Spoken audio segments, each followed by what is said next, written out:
औज़ुबिल्लाहिमिनश्शैतानिर्रजीम बिस्मिल्लाहिर्रहमानिर्रहीम इक़रा बिस्मि रब्बिकल्लज़ी खलक़ व रब्बि ज़िदनी इल्मा। अस्सलाम वालेकुम व रहमतुल्लाह। तमाम स्टूडेंट्स क्या हाल चाल हैं? सेहत तबीयत ठीक है जी। लेक्चर नंबर 18 के साथ हाजिर हैं स्टूडेंट्स। लेक्चर नंबर 17 से पहले या 17 में हमने प्रैक्टिकल एक किया था इसका सीरीज सर्किट का। तो आजकल हम सीरीज सर्किट पे थोड़ा डिस्कस कर रहे हैं, तो इसको समझने की कोशिश कर रहे हैं प्रैक्टिकल की मदद से कि हम जो पढ़ रहे हैं इसको अप्लाई कहाँ कहाँ कर सकते हैं।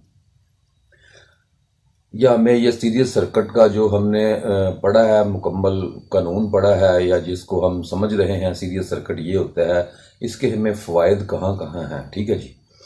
तो आज मैं एक दूसरा फ़ायदा लेके आया हूँ एक प्रैक्टिकल के लिए। तो समझ लें मेरे पास दूसरा फ़ायदा है कि मेरे पास ना आमतौर पे जैसे यूपीएस वगैरह का काम करने वाले या दूसरे जो इलेक्ट्रॉनिक का काम करने वाले होते हैं ना, उनके लिए कूलिंग फ़ैन एक मसला होता है। जो कूलिंग फ़ैन होता है ना, छोटा सा, वो 12 वोल्ट डीसी का एक कूलिंग फ़ैन होता है। तो आमतौर पर उसको लगाया जाता है किसी चीज़, किसी पार्ट्स को ठंडा करने के लिए। छोटे मोटे कोई भी जो अपनी चीज़ें डिज़ाइन की होती हैं उसमें हीट सिंक वगैरह जो गर्मी खारिज करते हैं, तो उसे ठंडा करने के लिए कूलिंग फ़ैन लगाया जाता है। तो कूलिंग फ़ैन 12 वोल्ट के भी आते हैं, 24 वोल्ट के भी आते हैं, 48 वोल्ट के भी आते हैं, मुख्तलिफ वोल्टेज के आते हैं। तो फ़र्ज़ करें मेरे पास 12 वोल्ट का कूलिंग फ़ैन पड़ा हुआ है और मुझे पैनल में लगाना पड़ गया है। तो मेरे पास पैनल में वोल्टेज आ रहे हैं जी, समझ लें 32 वोल्टेज आ रहे हैं। ना वो 24 है ना वो 12 है, ना मैं कौन सा फ़ैन वहाँ यूज़ करूँ, क्योंकि इस वोल्टेज का फ़ाइन तो मुझे को मिलता ही नहीं है।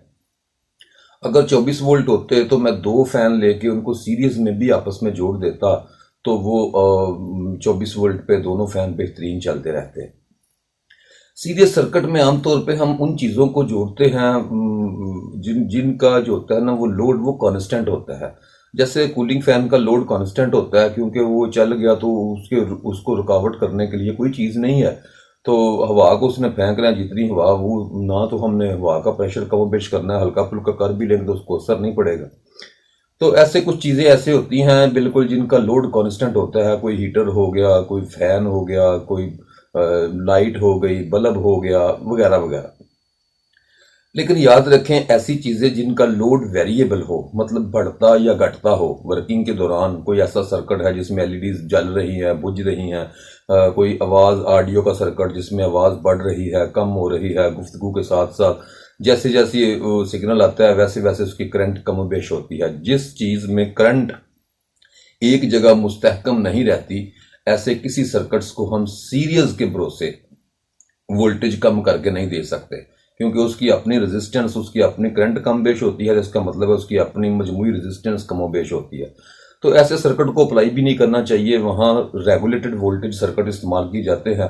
चूँकि ये कोई वोल्टेज रेगुलेटेड मैं सर्किट नहीं आपको पढ़ा रहा हूँ, ये सिर्फ सीरीज सर्किट की थोड़ी सी ना फायदे बताने के लिए ये कर रहे हैं हम, कि ऐसे फ़ैन को बिल्कुल सादे तरीके से हम एक सीरीज रजिस्टर लगाकर चला सकते हैं, जितने वोल्टेज मर्जी हों। ठीक है जी। ऐसे ही किसी एलईडी, किसी लाइट, किसी बल्ब को जितने मर्जी वोल्टेज हों, उन पे हम सीरीज में एक रजिस्टर लगा के चला सकते हैं, अगर वोल्टेज ज़्यादा हों तो। ठीक है जी। कम होंगे फिर तो बढ़ाना पड़ेगा, और वोल्टेज को बढ़ाने के लिए इन्वर्टर का यूज़ करना पड़ता है, समझ लें। ठीक है। तो अभी हम आज का छोटा सा लेक्चर है, ये समझ ले किसी काम का है या नहीं है, लेकिन इसमें कैलकुलेशन जो है वो बड़े काम की है। ठीक है। तो आज का लेक्चर ये है कि मेरे पास एक फैन पड़ा हुआ है। उस फैन का जो है ना, वो है 12 वोल्ट डीसी का। फैन की जो डाटा शीट है ना, जो फैन के ऊपर लिखी होती है, फैन का डाटा जो है ना, डाटे के मुताबिक, फैन के डाटे के मुताबिक वो है जी 12 वोल्ट डीसी और 0.14 अम्पेयर। मात्र के साथ में थोड़ा सा आगे लिख लूँ, ज्यादा बेहतर है। 12 वोल्ट डीसी और 0.14 अम्पेयर। ये आमतौर पे जो आप फैन यूज करते हैं, 4 इंच का फैन, उसका तकरीबन डाटा ऐसा ही होता है। लेकिन उसके मुख्तलिफ डाटे भी हो सकते हैं। ज्यादा करंट वाले पंखे भी हो सकते हैं, थोड़ी करंट वाले पंखे भी हो सकते हैं। ज़्यादा करंट वाले पंखे ज़्यादा वाटेज लेते हैं, जो ज़्यादा वाटेज लेते हैं वो पावर ज़्यादा ले रहे हैं, उसके मुताबिक अपने जो मैकेनिकल पावर है वो भी ज़्यादा दे रहे होते हैं। मतलब उनकी एयर का जो होता है ना, उतना सब वो समझने की एयर जो मिल रही होती है, उसमें हवा जो मिल रही होती है वो ज़्यादा होती है, उसका फ्लो ज़्यादा हो रहा होता है। तो आमतौर पर जो पंखे आते हैं वो 0.14 एम्पीयर के आते हैं, कम बेश हो सकते हैं, ठीक है जी। तो आपने उस जो भी डाटा शीट आपके पंखे के ऊपर हो उसके मुताबिक फैसला करना है कि अब मैं इस पंखे को 32 वोल्ट पे चलाने लगा हूं, ठीक है जी। तो सवाल ये पैदा होता है कि 32 वोल्ट पे चलाने से कौन सा रजिस्टर इसके सीरीज में लगेगा और वो कितनी वाट पावर का होगा, ठीक है जी। ये दो चीजें हमने ढूंढनी है। तो अभी हम इन दो चीजों को ढूंढने के लिए कैलकुलेशन शुरू करते हैं। इसका सर्किट जो बनता है वो समझ ले ये वाला सर्किट है। ये मेरे पास पॉजिटिव सप्लाई है, पॉजिटिव इस वक्त मेरे पास है जी 32 वोल्ट, ठीक है जी। और ये एक रजिस्टर जो मैंने अभी लगाना है, इसकी वैल्यू का मुझे बिल्कुल भी पता नहीं है। ये अननोन वैल्यूएबल रजिस्टर एक मैंने लगाना है।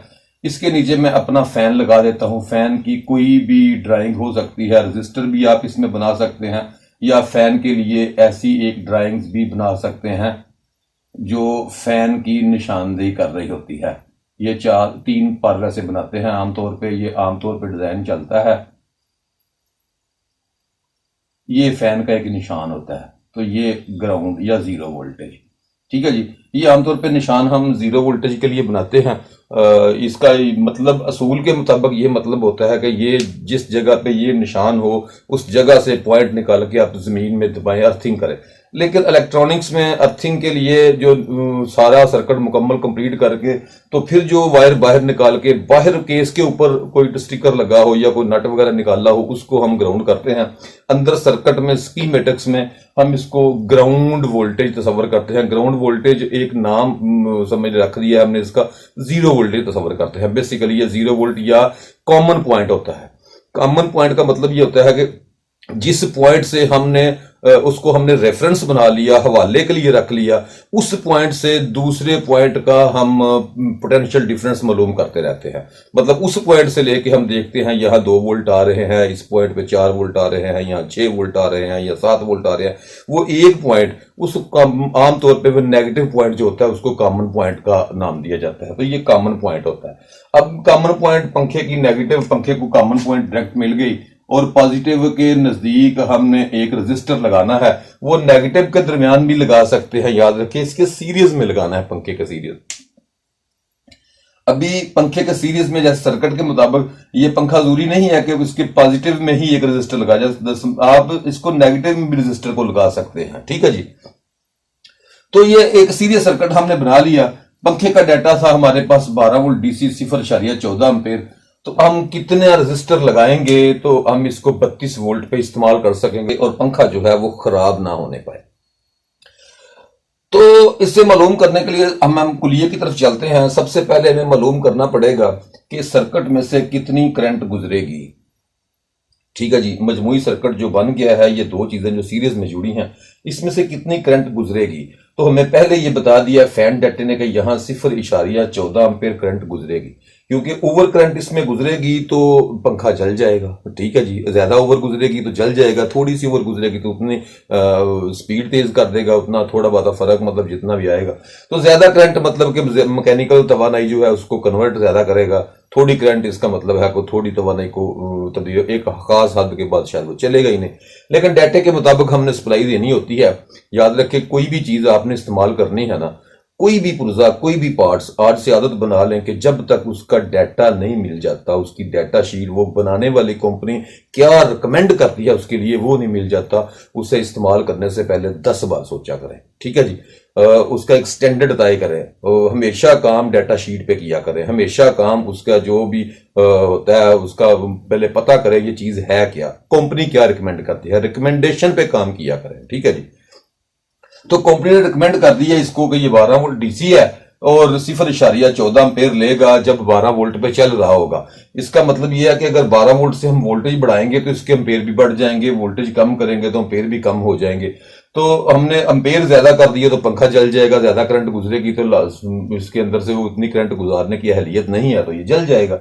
तो अब हमने इसमें से वोल्ट कोशिश करनी है, 32 वोल्ट है हमारे पास, तो हमने 12 वोल्ट इसको मिले। अगर 12 वोल्ट डीसी इसको मिल जाएंगे तो ऑटोमेटिकली इसकी करंट जो है वो 0.14 एम्पेयर आ जाएगी। या इसमें से 14.14 एम्पेयर करंट गुजारेंगे तो ऑटोमेटिक इसके दोनों पॉइंट्स पे जो होता है वो जिसको हम कहते हैं पोटेंशियल डिफरेंस, वो 12 वोल्ट का पैदा हो जाएगा। तो अभी हम देखना चाहते हैं कि ये इसमें सर्किट में से मतलब जो करंट गुजर रही है वो तो सीरीज सर्किट में हमेशा करंट एक जैसे रहती है, ये हमने पढ़ा है। तो 0.14 एम्पीयर करंट ही टोटल गुजरेगी इसमें सर्किट में से। तो वोल्टेज ड्रॉप हमने चेक करने हैं कि रेजिस्टर कितना लगेगा। सबसे पहले हम ये देखेंगे कि हमारे फैन की रेजिस्टेंस कितनी है। ठीक है जी, ये थोड़ा सा समझ लें कि मैं बारीकी से इसलिए समझा रहा हूं, वाला इसका आसान तरीन सबसे आसान हल जो ये है कि यहां जितनी करंट गुजर रही है और यहां जितने वोल्टेज ड्रॉप करने हैं, ठीक है जी, वोल्ट बटा करंट कर देंगे तो उसकी रेजिस्टर आ जाएगी। सबसे आसान तरीका, ठीक है जी। उलझन मैं इसलिए डालता हूं सवाल में थोड़ी सी कि घुमा फिरा के इसलिए करता हूं कि आपको हर पहलू से उस सवाल को हल करने की आदत पड़ जाए। मतलब बिल्कुल इसका सादा तरीका तो ये है कि अगर खाली रजिस्टर मालूम करनी है तो उसको बिल्कुल सादा तरीका ये है। हमारे पास वोल्टेज कितने हैं? 32। हमने कितने वोल्टेज इस रजिस्टर में ड्रॉप करवाने हैं, तो हम कहेंगे 32 से हम 12 निकाल देंगे। मतलब रजिस्टर पर वोल्टेज ड्रॉप, रजिस्टर पर वोल्टेज ड्रॉप कितने होने चाहिए जी? 32 वोल्ट में से नफी 12 वोल्ट निकाल देंगे। 32 वोल्ट में से 12 वोल्ट निकाल देंगे तो हमारे पास आ जाएगी जी 20 वोल्ट। इसका मतलब है कि रजिस्टर पर वोल्टेज ड्रॉप 20 वोल्ट होने चाहिए। अगर 20 वोल्ट रजिस्टर ड्रॉप कर लेगी तो 12 वोल्ट इस पंखे के लिए छोड़ देगी। ठीक है, तो 20 वोल्ट ड्रॉप कर अगर रजिस्टर करेगी तो इस रजिस्टर के ऊपर पोटेंशियल ड्रॉप जो होता है वो 20 वोल्ट हो जाएगा। तो 20 वोल्ट पोटेंशियल ड्रॉप बटा रेजिस्टेंस, आपको मैंने कुलिया बताया है कि वोल्ट बटा रेजिस्टेंस मुसावी एम्पेयर होता है। ये कुलिये को बार बार इसलिए दोहराता हूं ताकि आप कुलिये को समझ लें। असल वाला कुलिया रेजिस्टेंस जरब एम्पेयर बराबर होता है वोल्ट, ये असल वाला कुलिया है। इस कुलिये को आपने पक्का पक्का जहन में बिठा लेना है बार बार, और इस कुलिये को उल्ट करेंगे बार बार। मतलब आपको मैंने बताया था कि वोल्टेज बटा एम्पेयर करेंगे तो रेजिस्टेंस जवाब आ जाएगा, वोल्टेज बटा रेजिस्टेंस करेंगे तो एम्पेयर जवाब आ जाएगा। इसको इस तरीके से लिखने से जब भी इस तरीके से लिखेंगे तो हमें इसका उल्ट जवाब मालूम हो जाएगा। तीन चीजों में से दो चीजें हमारे पास मौजूद हों तो तीसरी को हम ऑटोमेटिक मालूम कर सकते हैं। तो इस वक्त हमारे पास कुलिया लग रहा है जी वोल्टेज बटा एम्पेयर, क्योंकि रेजिस्टेंस हमें मालूम करनी है, एम्पेयर का हमें पता चल गया है, वोल्टेज का हमें पता चल गया है। ठीक है जी, तो अब कुलिया कौन सा लगेगा जी? वोल्ट बटा एम्पेयर मुसावी क्या आ जाएगा जी? रेजिस्टेंस। ठीक है, इस कुलिया के मुताबिक वोल्टेज ड्रॉप आ रहे हैं जी 20 वोल्ट। रेजिस्टेंस पर वोल्टेज ड्रॉप कितने आ रहे हैं? 20 वोल्ट। 20 बटा कितना कर देंगे? 0.14 एम्पेयर। तो जवाब इसका आ जाएगा जी वोल्टेज 20 वोल्ट तकसीम एम्पेयर कितने? 0.14। 0.14 इक्वल टू 142.85 या 86। 142.87 ओहम। ठीक है जी, हमारी रेजिस्टेंस की वैल्यू कितनी निकली? 142.87 ओहम। दो चीजें पहले ये मुकम्मल कर ले, फिर इससे आगे सवाल को आगे थोड़ा सा बढ़ाएंगे आपकी उलझन को रफा करने के लिए। याद रखें जब हम कैलकुलेशन करते हैं तो उलझनें बढ़ती हैं साथ साथ, तो उन उलझनों को कम भी करना पड़ता है, इत्तेदाल में रखना पड़ता है। तो अभी हमारे पास ये जवाब आ गया जी 142.87 ओम हम खरीद कर रजिस्टर लगा लेंगे। लेकिन 142.87 ओम की रजिस्टर कितने वाट की लगेगी? दूसरा सवाल ये था हमारा। तो वाट मालूम करने के लिए आपको कुलिया मैंने बताया था कि जैसे ये कुलिया ओहम है, ये जो पावर का कुलिया है कुलिया ओहम है, इसके बाद पावर का कुलिया है वोल्ट जरब एम्पेयर मुसावी आता है जी वाट। ठीक है, ये वाला कुलिया आप अप्लाई कर देंगे तो वोल्ट हमारे पास कितने हैं जी? 20। जरब एम्पेयर कितने हैं? 0.14 इक्वल टू 20 जरब 0.14 2.8। 2.8 वाट की रजिस्टर लगेगी। ये जवाब हमें मिल गया है। हम 142.87 ओम की रजिस्टर लगाएंगे और 2.8 वाट की रजिस्टर लगाएंगे तो ये पंखा जो है ये बेहतरीन चलेगा, ना रजिस्टर खराब होगी ना पंखा खराब होगा। अब सर्किट को थोड़ा थोड़ा जो उलझन आपके जहन में आ रही है वही उलझन मैं भी यहां सवाल एक और इस सवाल के बाद हल करने के बाद मजीद सवाल पैदा होते हैं। मतलब नंबर 1, मुझे 142.87 ओम की रजिस्टर नहीं मिल रही, कहां ढूंढूंगा मैं? ऐसी तो रेजिस्टेंस मार्केट में नहीं आएंगी, मुझे मेरे लिए तो प्रॉब्लम बन गई। ठीक है, मैं 2-2, 3-3 रजिस्टर को सीरीज करके यहां बनाऊंगा तो सीरीज करके भी जो रेजिस्टेंस वैल्यूज बनेगी वो मैं 6 रेजिस्टेंस खरीद के सीरीज करूंगा। शायद हो सकता है 2 में ना हो, 3 में ना हो, लेकिन ये एक मुश्किल काम है रजिस्टर को खरीदना, मुख्तलिफ रेजिस्टेंस को चेक करके आपस में जोड़ना। ठीक है, तो ज्यादा बेहतर यह है कि हमें रजिस्टर जो मार्केट में अवेलेबल है वो कौन सी लगेगी। तो हमने ये तय करना है, सवाल निकालने के बाद उसी वक्त तय करना है कि मार्केट में रजिस्टर कौन कौन सी आती है। तो ये आपको खैर वैसे भी पता होना चाहिए, आप प्रैक्टिकल करेंगे तो आपको पता होना चाहिए, लेकिन मार्केट से भी आप जाएंगे तो आपको पता चलेगा कि 120 ओम इसके करीब करीब जो आती है, जो नीचे की तरफ वो 120 ओम की रजिस्टर मिलती है और इससे बड़ी जो रेजिस्टेंस आएगी 120 ओम से वो गालबन आएगी 150 ओम। इन दो रेजिस्टेंसों में से हमें कोई रेजिस्टेंस चूज करनी पड़ेगी। अगर हम इन दोनों में से कोई रेजिस्टेंस चूज करते हैं तो कौन सी रेजिस्टेंस चूज करेंगे? ठीक है, ये मैकेनिक के हाथ होता है। हाँ, मैं ये बता सकता हूं, आप कैलकुलेशन करके देखेंगे कि दोनों रेजिस्टेंस लगाने से मेरे पास मेरे पंखे के ऊपर क्या फर्क पड़ता है। ठीक है, अब हमारे पास नया सवाल खड़ा हो गया है। ये सवाल हमने हल कर लिया, लेकिन नया सवाल खड़ा हो गया है कि इन दो रेजिस्टेंस में से कौन सा रेजिस्टर लगाऊं तो मेरा सर्किट कैसे काम करेगा। अब ये दो चीजें हम, नया सवाल कौन सा, 120 ओम मेरे पास रजिस्टर है और दूसरी कौन सी है 150 ओम। अब इन दोनों रजिस्टर्स में से मैं चूजिंग करने लगा हूं कि कौन सा रजिस्टर हमें कौन से नुकसान और कौन से फायदे दे रहा है।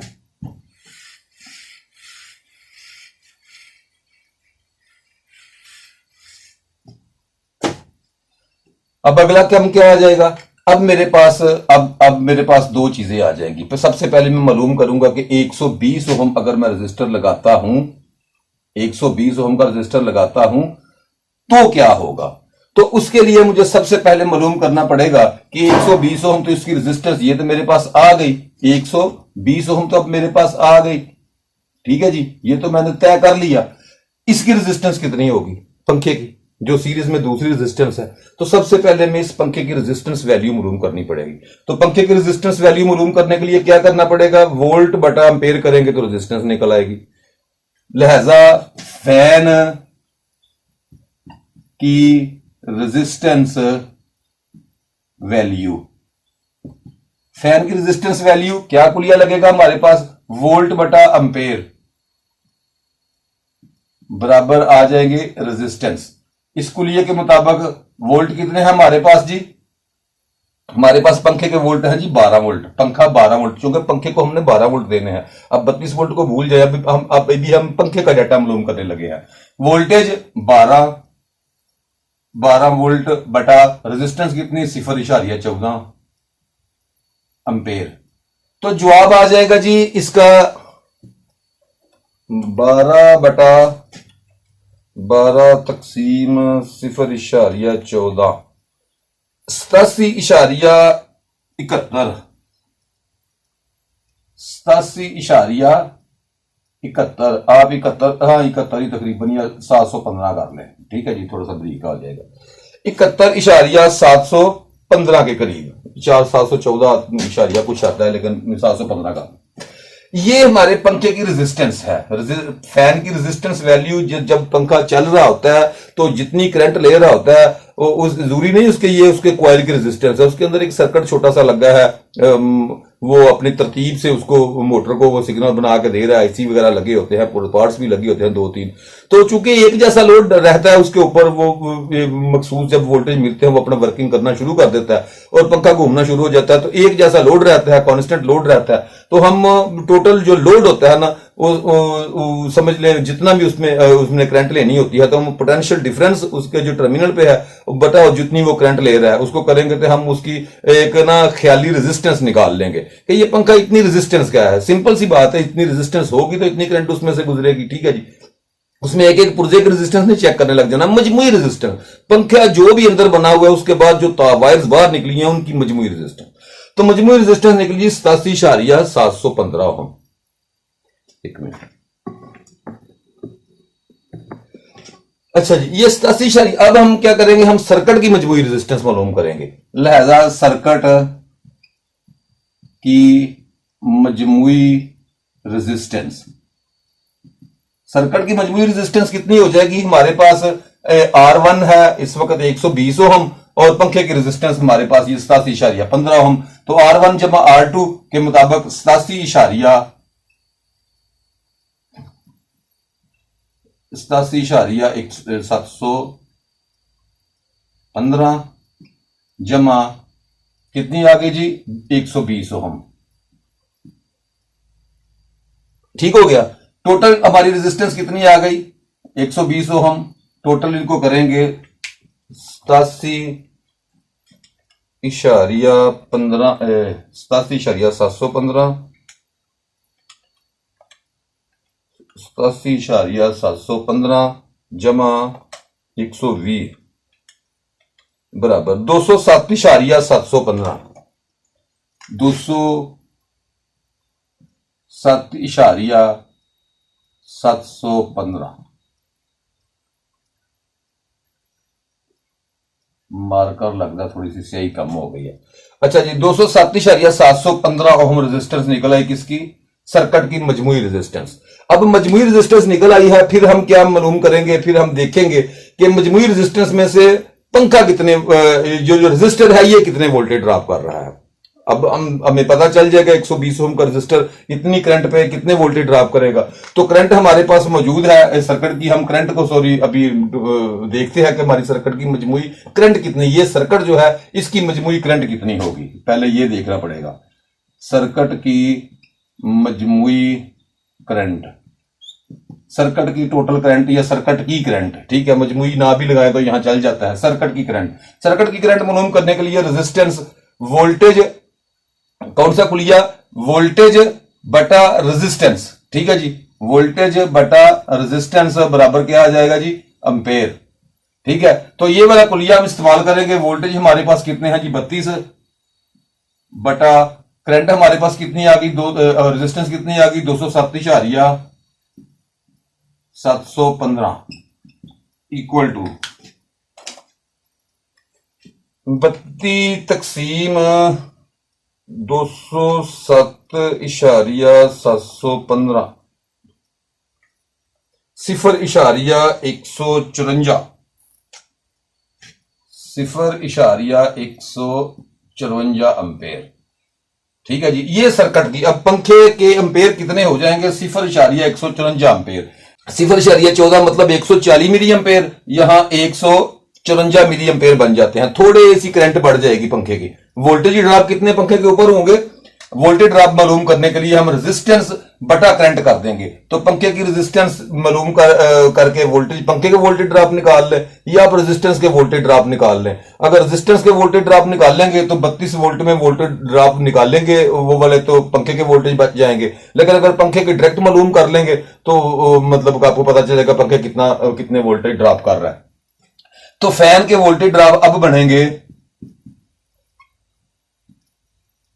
फैन के वोल्टेज ड्रॉप अब बनेंगे कितने जी, सीधा सा कुलिया है हमारे पास, कौन सा, कि वोल्टेज बटा एम्पेयर, सॉरी वोल्टेज ड्रॉप मालूम करने हैं, वोल्टेज मालूम करने हैं, तो हम कहेंगे एम्पेयर ज़रब रेजिस्टेंस मुसावी वोल्ट।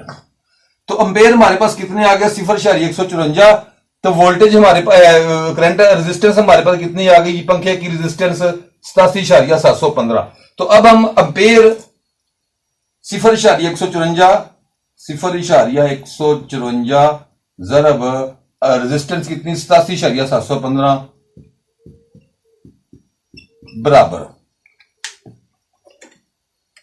0.154 ज़रब 87.715 बराबर 13.5। ठीक है जी, 13.5 वोल्ट। अब पंखे को अगर 120 ओम की रेजिस्टेंस लगाएंगे तो पंखे को क्या मिलेंगे? 13.5। ये थोड़े से वोल्टेज बढ़ जाएंगे तो इसकी वजह से थोड़ी सी करंट बढ़ जाएगी। थोड़ी सी करंट बढ़ेगी तो पंखा थोड़ा सा तेज घूमेगा, लेकिन चल जाएगा, जलेगा नहीं। ठीक है जी, थोड़ा सा तेज घूमेगा, थोड़ी सी करंट ज्यादा है, लेकिन ये होगा क्या?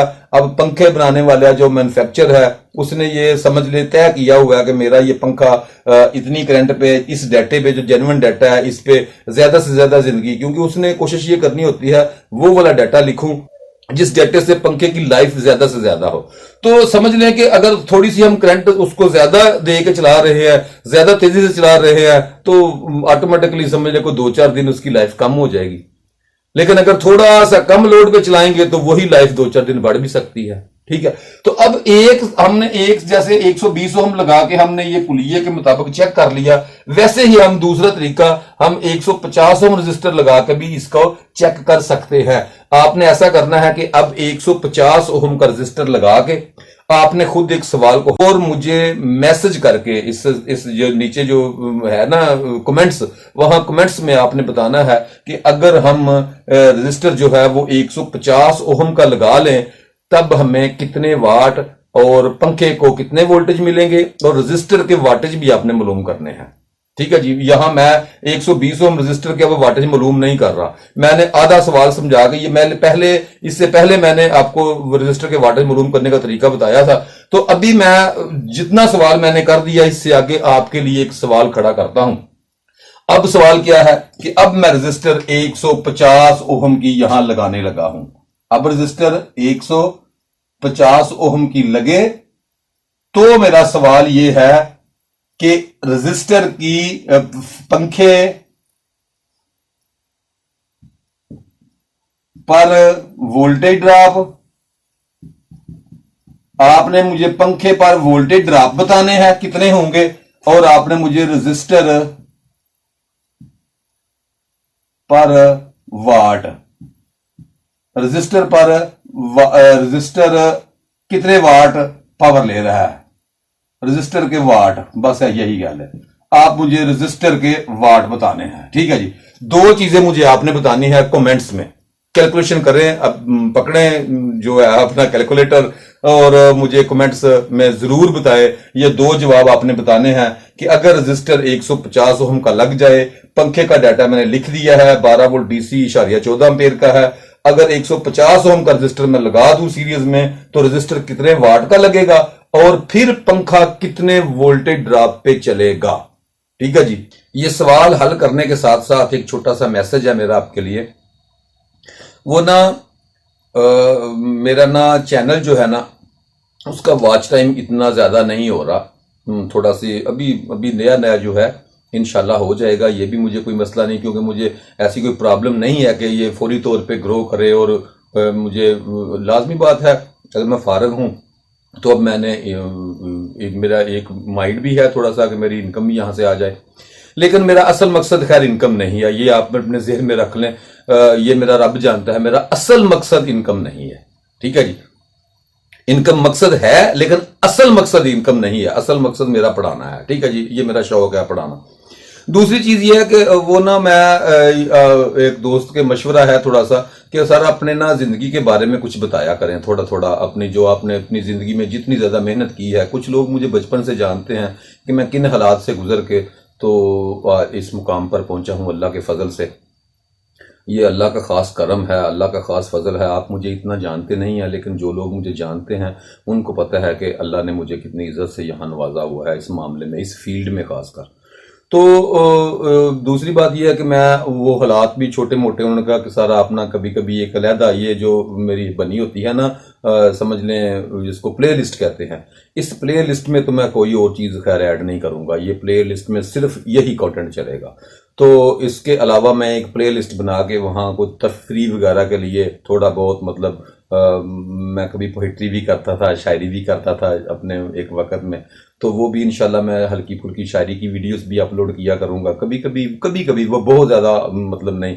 और कभी कोई छोटे मोटे प्रोजेक्ट, कभी कोई छोटी मोटी कहानियाँ, कभी कोई समझाने के लिए कोई चीज़ें, कुछ ऐसी जैसे वो डेंसिटी की कहानी थी वैसे कुछ कहानियाँ, वैसे कोई कोई मिसालें, वैसे कोई ऐसी चीज़ें जिन्होंने मेरी ज़िंदगी में बहुत ज़्यादा अहम किरदार अदा किए हैं, मैं वो भी आपके साथ शेयर करूँगा। और चूँकि आंखें जागती रखने वाला शख्स हूँ, अल्लाह के फजल से अल्लाह ने इल्म भी दिया हुआ है इस चीज़ का कि चीज़ों को समझना बूझना आता है मुझे तकरीबन।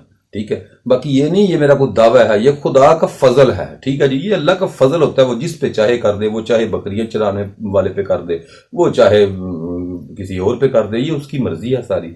तो अल्लाह का खास फजल है।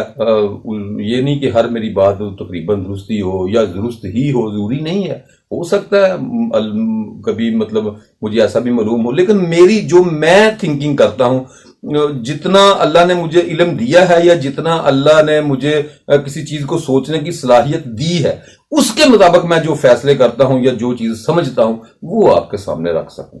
तो वो छोटी छोटी चीजें अगर कभी आ जाए, अगर किसी को अगर ये समझते हैं कि वो नहीं होनी चाहिए, तो आप मुझे कर दें, जो होता है नीचे जो कमेंट्स होते हैं उन पे बता दें। और अगर आप कहेंगे कि आनी चाहिए, तो मैं बेफजल खुदा तआला वो भी आहिस्ता आहिस्ता हल्की फुल्की तफरीह भी हो जाया करेगी, वो भी इंशाल्लाह साथ साथ वीडियोस बनाऊंगा। अस्सलाम वालेकुम व रहमतुल्लाहि व बरकातहू।